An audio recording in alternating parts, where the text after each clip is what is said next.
probably for 20 years, and we've never had rain. So thank you for braving the elements. We have a very interesting program for you today, but I'm going to start by introducing our board president, Dave Brown, who's going to make a few remarks, and then we'll go from there.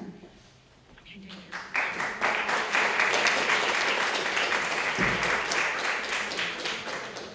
Thanks, Kathy. Okay, good afternoon, everyone, and welcome. Let me get my paper here. Stay there.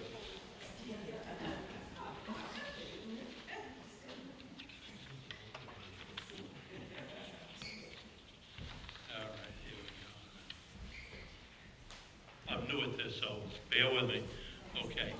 Welcome to the Village Preservation Society of East Hampton Historical Preservation Awards Ceremony and Annual Meeting. Thank you all for joining us today. We will be honoring local achievements in historic preservation and learning from our speakers about the history of these buildings and how they contribute to our understanding of the history of East Hampton. I'd like to particularly welcome East Hampton Kathy Gonzalez, Kathy Burke Gonzalez. You here? Okay, raise your hands. Okay, thank you. Deputy Supervisor Kate Rogers. No? Okay. And Town Councilman Ian Calder Piedmont.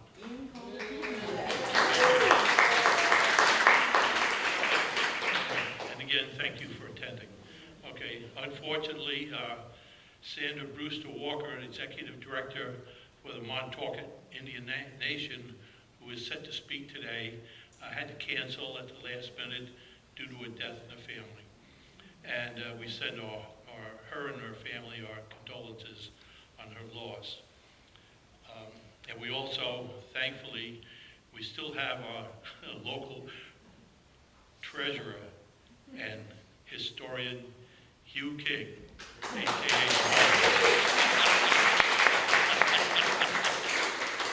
Okay. And I would like to take a moment to remember trustee and board vice president Polly Bruckman, who passed away earlier this month. And also, Polly was an active trustee who recognized the importance of the society's work and worked hard to support the organization's missions. I'd also like to acknowledge the passing of Doug Mercer, another community member working for the benefit of the community and husband of VPS trustee Pat Mercer. We extend our condolences to both families.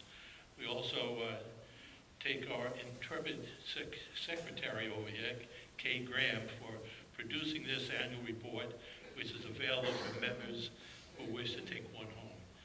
And now it's my privilege to introduce Historic Preservation Committee Chairwoman, Georgia de Havilland.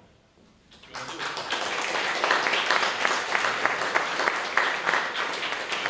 And whose extraordinary efforts have made this program as rich and interesting as it is. Thank you, Georgia. I mean, she's like an ever-ready battery. She never stops. Believe me. Thank you, Georgia.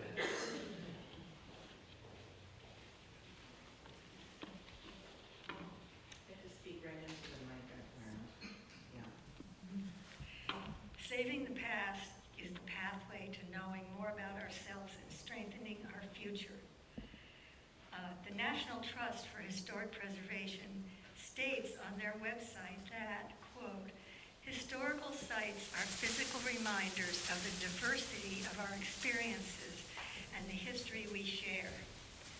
With that in mind, we are pleased to announce the winners of the Village Preservation Society's 7th Annual Historic Preservation Awards. For the private project, we are presenting the award to Kristen and Robert de la Maitre. Come on up.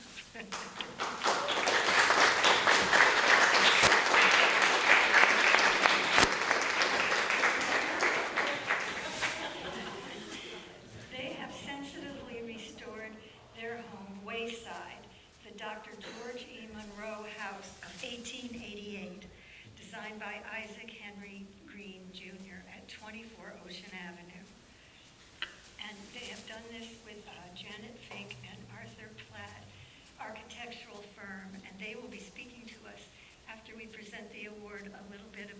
work they did, and with John Hummel Builders. Please come forward and receive the award.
Kristen and I love old houses. Over our 35 years of married life, we've had 4 homes, and each one of them's been over 100 years old. I think old buildings, especially houses, have a certain wisdom. They survive because they're so well oriented to the land, the sun, the seasons, and the basic needs of people. We're so grateful for the creativity and detailed work of Janet and Arthur. You'll hear from them in detail. And John Hummel and his team. But all of us stood on the shoulders of I.H. Green and Dr. Monroe and the vision that they showed almost 140 years ago that has served so well for Kristen and me and our family, and we hope for the village of East Hampton. Thank you again.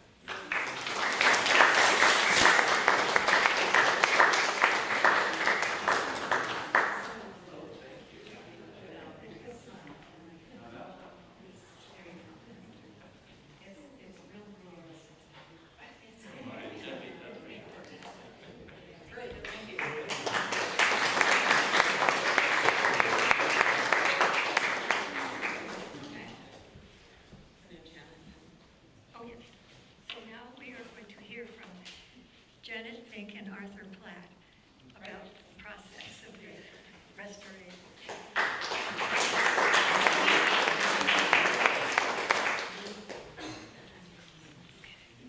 Hello, everyone. I'm just going to bring this down a little bit. Great. Well, good afternoon. Thank you so much for inviting us to speak, and congratulations to Kristen and Dell for this amazing award. I'm Janet Fink, and this is my partner, Arthur Platt, and we were the architects for the restoration and addition to the George E. Monroe House. And we're super delighted that the Village Preservation Society has decided to award and recognize the work that was done there. So let me just advance the slides. We have a few short slides, and I promise we won't speak for too long. The house, which was designed, as you know, by the noted Sayville architect Isaac H. Green Jr. in 1888, is recognized as a significant contribution to the historic fabric of the village. It's one of the first shingle-style houses on the East End, and it has this distinctive bell-cast gambrel roof, the recessed porch, and the unpretentious design that I know Kristen and Dell were drawn to, and which inspired many early houses built in the village. Our wonderful clients, Kristen and Dell and Robert Delamater, asked us to design an addition that would respect the scale and character of the existing house while providing family and entertaining spaces for modern living. So on on the drawing you see up on the screen, the historic house is shaded, and then the rest of the addition that we did is the L-shaped volume that extends behind it. How's that? Much better. Okay. I didn't want any feedback, so there we go. Okay. Perfect. Okay. So, while the house had been well maintained by previous owners, upon closer inspection, it required a sensitive restoration, from footings to chimneys, and the iconic east porch, which you see there and can still see from the Postman's Walk on Ocean Avenue, was completely restored, including its distinctive eared columns using traditional hand craftsmanship and materials. Here are a few details of that beautiful porch. The picturesque stone and corbelled brick chimney was selectively repointed with the appropriate historic mortar mix and techniques in consultation with the masonry restoration specialist. Surprisingly, original cypress shingles dating from 1888 survived the years unscathed beneath the large overhang of the porch roof and needed only a few replacements where shingles were missing or beyond repair. This is the south gambrel of the original house. The original single glazed thin muntin 15 over 15 double hung windows were restored by one experienced craftsman over a period of 8 months, working alone window by window, which is a testament, I think, to the owner's dedication to this project. The addition, which more than doubles the square footage of the historic house, is hardly visible from the street and has a quiet presence. Like the historic house, it is shingled, but new window frames are unpainted, differentiating them from the original doors and windows and promoting a conversation between old and new. We know that this is the Village Preservation Society, but we wanted to talk a little bit about the addition and our approach to make an addition to a historic house of this caliber. So this is the addition proper on the west side of the property. And the addition adopts the sheltering gambrel roof form of the historic house, which is a hallmark of the shingle style, which surprisingly allows for a larger second floor footprint than you have on the first floor, extending bedrooms out over the deep porches, which at the addition recall the spatial qualities of the historic porch, but with straight rather than eared columns and unpainted cedar board on the walls rather than shingle. The jewel box sun porch, Dr. Marone's consultation room, and now Robert Delamater's office, or part of his office, inspired our design for the latticed gable of the addition's north porch. So here's a side-by-side view showing the restored sun porch on the left and our design for the gable end of the addition's north porch. At the interior, we tried to do as little as possible with the historic surfaces. We brought back a wall that had been removed, separating the original parlor from the original dining room. We wanted to reclaim the historic proportions of the interior. And we also collaborated with an amazing, talented designer, Deborah Oppenheimer, who created the serene color palette that runs through the whole house from the interior of the historic building into the addition. Wherever possible, we tried to restore historic finishes such as the colored plaster at the walls and the pigmented brick at the hearth. With the addition respects the historic house's connection to the street and its relationship with the landscape and humble yet high quality details. And then Arthur, do you want to finish up? Hi. This project's success is due in no small part to the generational knowledge of craftspeople working with authentic materials and a deep understanding of the vernacular. While much of the design and construction world welcomes the promise of newer technologies, here in East Hampton Village, one can find a highly skilled workforce that also embraces time-honored approaches. We deeply appreciate the Village Preservation Society's long-standing and exemplary advocacy to maintain the architectural character of the historic fabric of the village, and wish to acknowledge the role of Robert Hafner, the role that Robert Hefner played in diligently reviewing and supporting the work, not only of this project, but hundreds probably. And wish to acknowledge the role and finally, we'd like to thank Kristen and Robert Delamater for their vision, dedication, and commitment to restoring appropriately expanding, maintaining this modest yet influential 136-year-old house. Thank you. Thank you.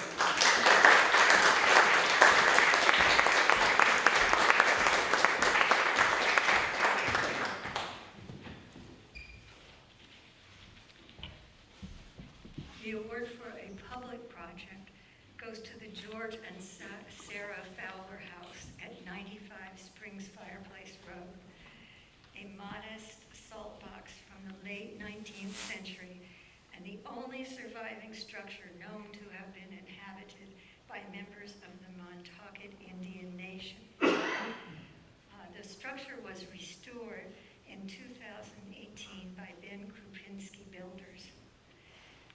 The award goes to the town of East Hampton and will be who owned the property, and will be accepted by Kathy Burke Gonzalez, the town supervisor.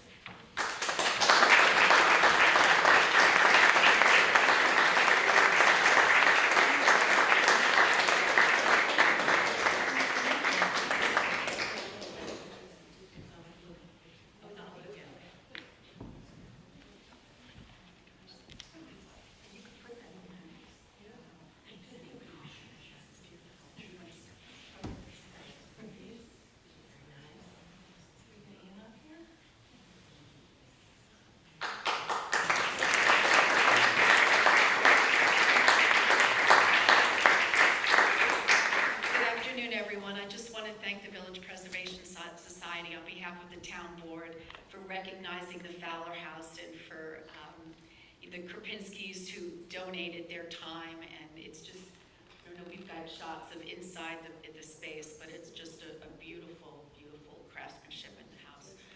And to thank the Montaukett Indians and such a collaboration. I just also wanted to announce a little good news. Yesterday, we sent out a press release that the town board is looking to acquire 66 Wainscott Main Street.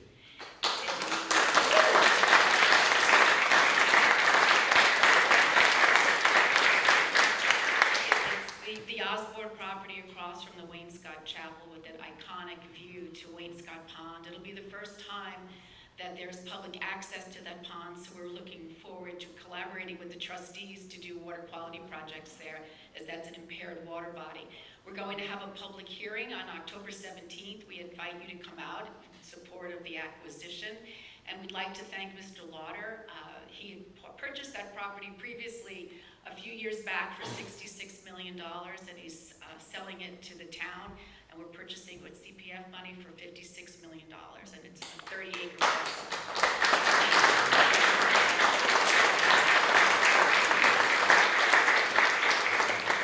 And there's 2 historic structures on the property, so hopefully, we'll collaborate with the Historical Society and with the Village Preservation Society. And thank you again.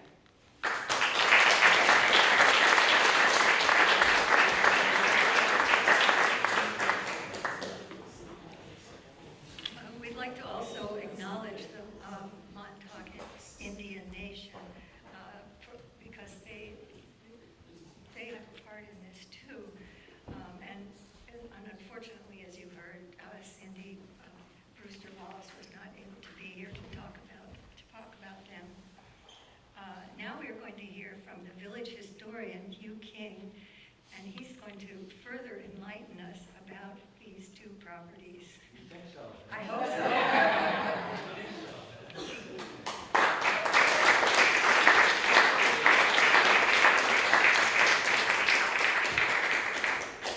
Okay. Oh, geez, all right.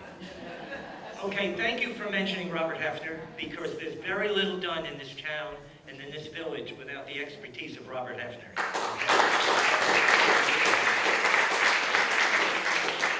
Okay, Dr. George Monroe, he spent his summers in boarding houses.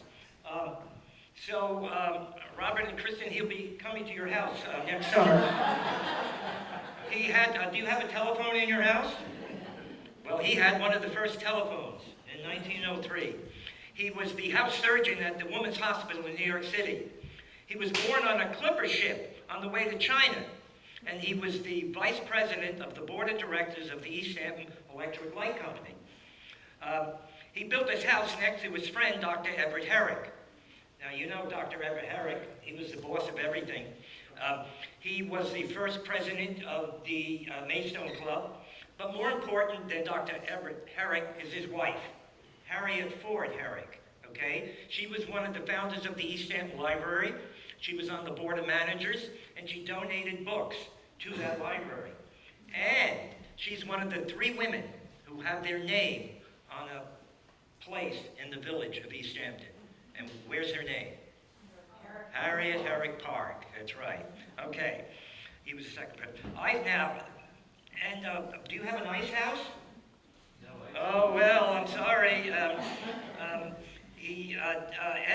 Everett Herrick and Dr. Monroe both had an ice house, and they got their ice from Wainscott Pond, supervisor.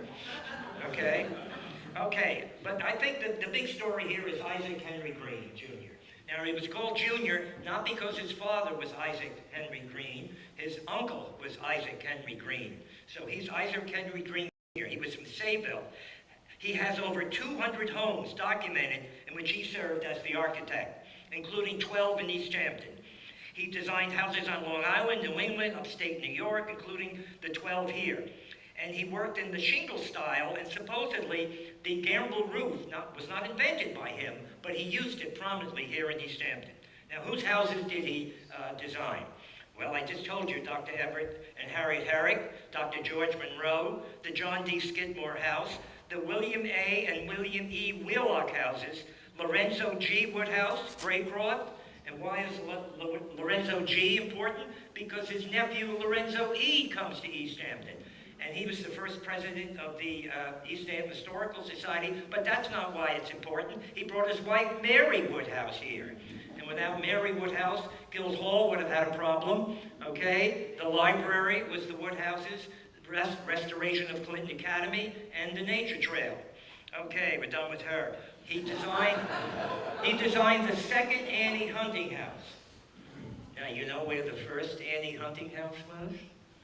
You know where the Presbyterian Church is, don't you?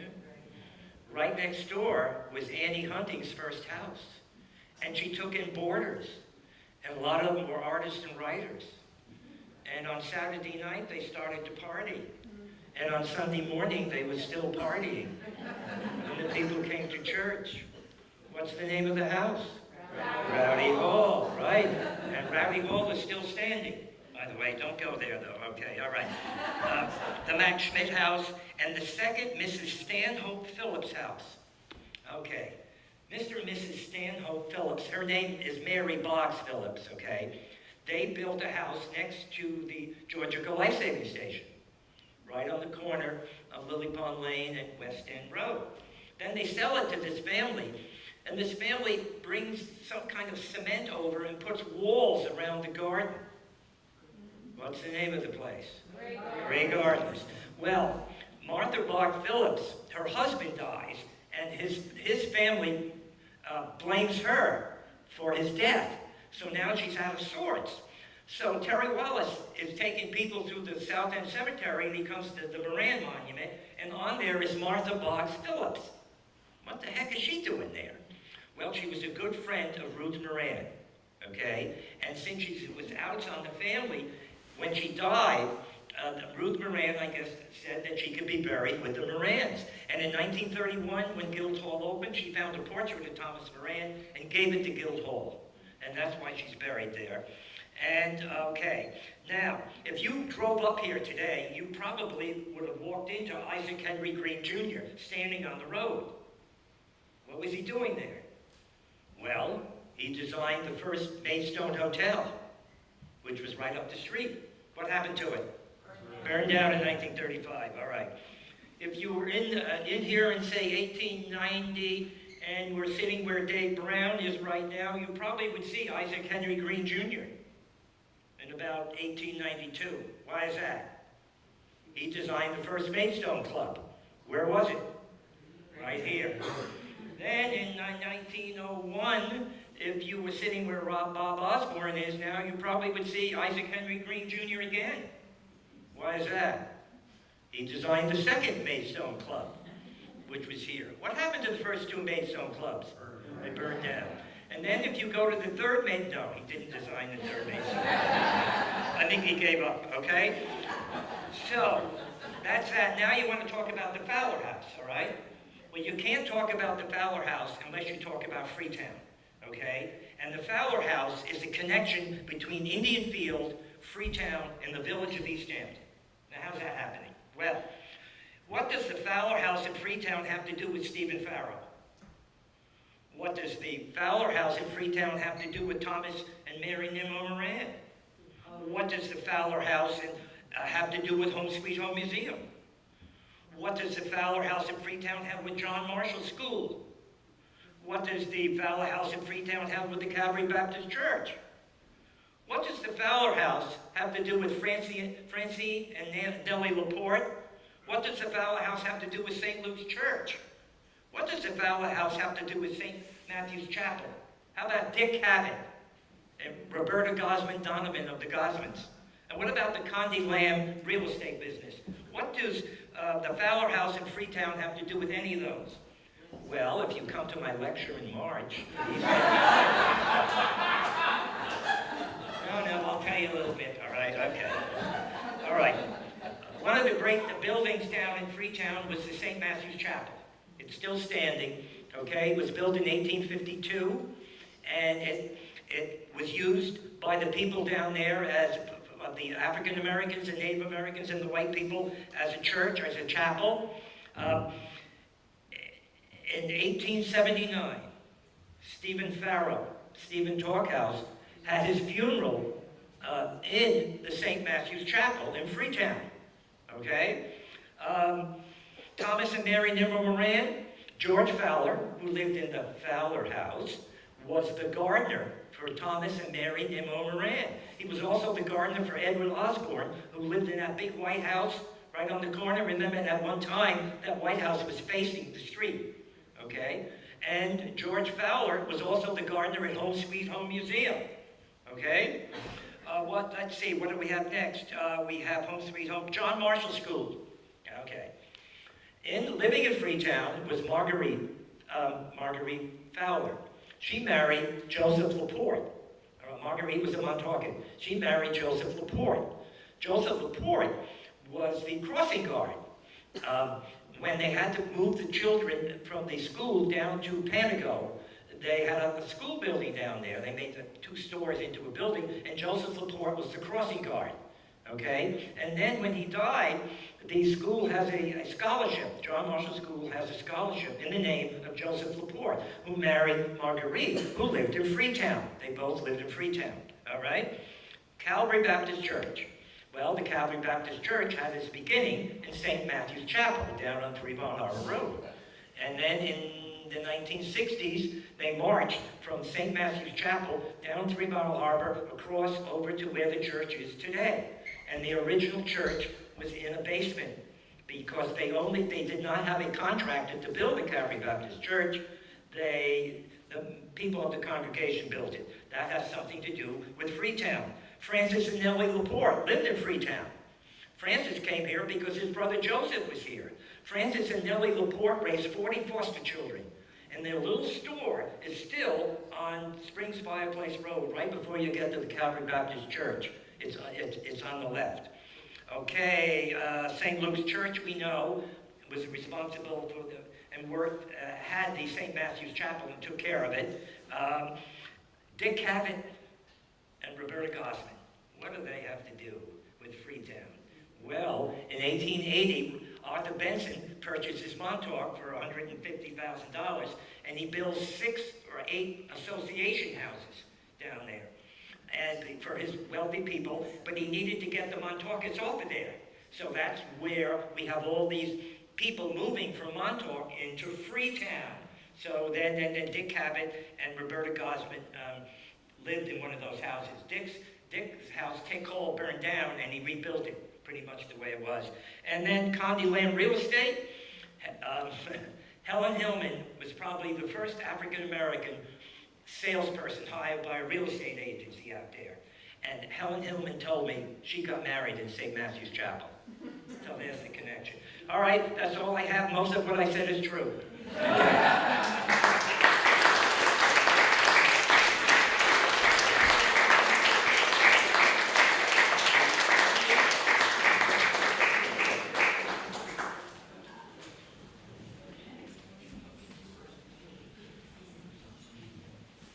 Okay, everybody. Well, thanks very much. That was amazing, as usual. And thanks to everybody for coming. We have some refreshments in the other room. Please come out for that public hearing to support the town's purchase of Osborne Farm. And, have a good year.